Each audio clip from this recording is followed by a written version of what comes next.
जो primary health centres Delhi में चलते थे उनकी संख्या पहले से कम हुई है और उनको बंद किया गया है। और साथ ही प्राइमरी हेल्थ सेंटर की एक डेफिनेशन है जिसमें नर्सिंग असिस्टेंट, टेक्नीशियन, टेस्ट करने की जगह, दवाई देने की जगह, डॉक्टर्स का टाइम, वो सब कुछ उसमें सम्मिलित है। अभी आपको वो सब कुछ नहीं करना क्योंकि आपने मोहल्ला क्लिनिक कह दिया, तो ना आपको टेस्टिंग फैसिलिटी करनी है, ना आपको नर्स को नौकरी देनी है, ना आपको टेक्नीशियन को रखना है, ना दवा का प्रावधान करना है। तो ये एक ओपीडी चालू किया। OPD is not equivalent to primary health centre. वो प्राइमरी हेल्थ सेंटर के बराबर नहीं है। प्राइमरी हेल्थ सेंटर खुलने चाहिए थे और प्राइमरी हेल्थ सेंटर जो चल रहे थे वो तो बंद नहीं ही होने चाहिए, पर वो बंद हो गए क्योंकि वहां से प्रावधान हटा दिया। और उसी प्रकार से और आयुष्मान भारत बोला था कि हम 2020 में लागू करेंगे, आज तक लागू नहीं हुई है। दिल्ली के नागरिकों के साथ अपनी पेटी पॉलिटिक्स, घटिया राजनीति करने के साथ, धोखा दिल्ली के साथ जो किया है वो लगातार दिल्ली की जनता को समझाना और बताना आवश्यक है। आपको सुनकर शायद अच्छा लगेगा कि जो पर फैमिली जैसे 5 लाख रुपया आयुष्मान भारत योजना से मिल जाता, तो दिल्ली की जनता का इसमें क्या विचार है? दिल्ली की जनता चाहती है या नहीं? आप ये भी सर्वे करके पूछ लीजिए कि आयुष्मान भारत योजना में 5 लाख रुपए का प्रावधान हो जाए इंश्योरेंस का, दिल्ली की जनता उसके खिलाफ है क्या?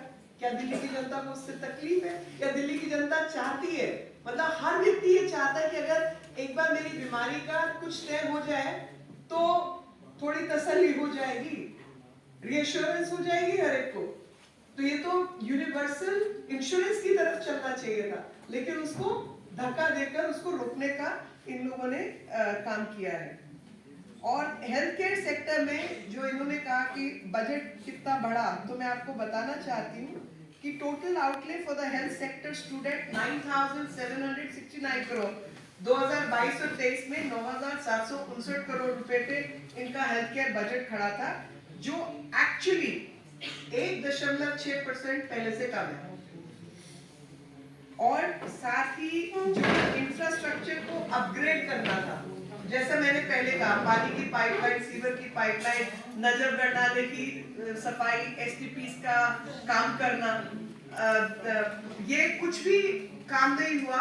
और बल्कि इंफ्रास्ट्रक्चर को ठीक करने के लिए अगर पैसे खर्च किए तो वो केंद्र सरकार ने खर्च किए। दिल्ली के ट्रांसफार्मर और बिजली की तारें बदलने का काम केंद्र सरकार द्वारा किया गया, इनके द्वारा नहीं किया गया, जो कि लॉन्ग स्टैंडिंग प्रॉब्लम थी।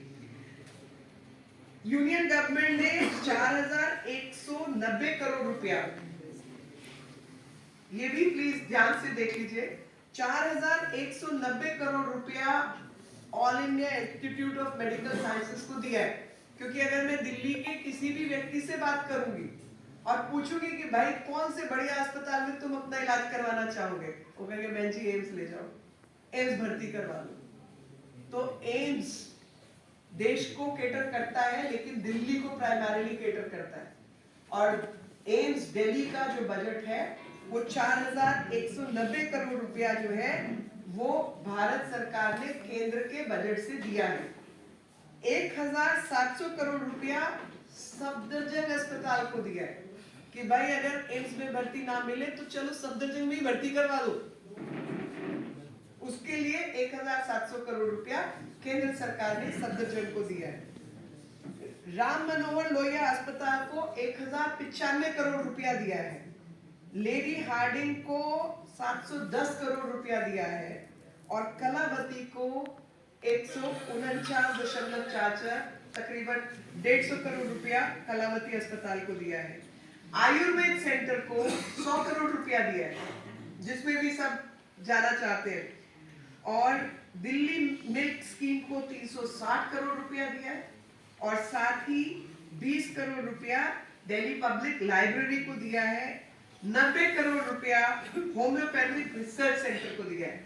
ये सब दिल्ली को पैसा केंद्र ने दिया है। जो लगातार आम आदमी पार्टी की नीति रही है, धोखा देना, झूठ बोल के भाग जाना, ये लगातार की इनकी नीति रही है। और कागज पे कुछ नहीं होना और कहानी गाते कहते रहना। उसमें आपको हैरानी होगी जानकर, और एडवर्टाइजमेंट बड़े बड़े देना, मैं भूल गई, एडवर्टाइजमेंट भी तो बड़े बड़े देते हैं। तो उसी एडवर्टाइजमेंट में एक इन्होंने घोषणा की थी रोजगार बजट की, और कहा कि दिल्ली वालों की जो इनकम है वो हम रोजगार से बढ़ा देंगे, 20 लाख नए जॉब क्रिएट करेंगे। वो इश्तेहार तो देखा, लेकिन वो 20 लाख रोजगार मुझको नहीं दिखाई दिए। इसी सिलसिले में इन्होंने घोषणा की थी दिल्ली शॉपिंग फेस्टिवल।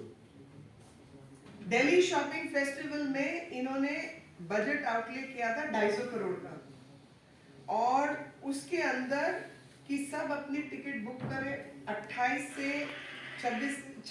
जनवरी से 26 फरवरी तक ये दिल्ली में चलने वाला है, और बड़े बड़े इश्तेहार अखबारों में छापे थे।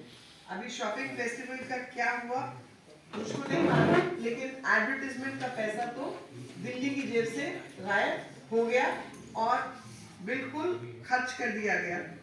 और करोड़ों करोड़ों रुपया जो इन्होंने एडवर्टाइजमेंट में खर्चा है, उसी के साथ तारीख आज तक तय नहीं हुई है कि शॉपिंग फेस्टिवल कब होने जा रहा है। और इसी के साथ इन्होंने कहा था कि ये दिल्ली के अंदर बड़े बड़े वर्ल्ड क्लास सिटी फॉरेस्ट, शहरों के जो फॉरेस्ट रीजन है उसको डेवलप करेंगे, और 4 सिटी फॉरेस्ट डेवलप करने की बात थी। मित्रों पश्चिमी दिल्ली के अंदर, अलीपुर उत्तरी दिल्ली के अंदर, गढ़ी मांडू नॉर्थ ईस्ट उत्तर पूर्वी में, जौनापुर साउथ दिल्ली के अंदर ये बात हुई थी कि ये बड़े बड़े सिटी फॉरेस्ट शहर के अंदर डेवलप करेंगे। और इसके अंदर इन्होंने कहा था कि 41% जो है, जो अब आज का रिपोर्ट है, केवल 41% जो वृक्ष हैं वो बचे हुए हैं 8,500 पेड़ों में से।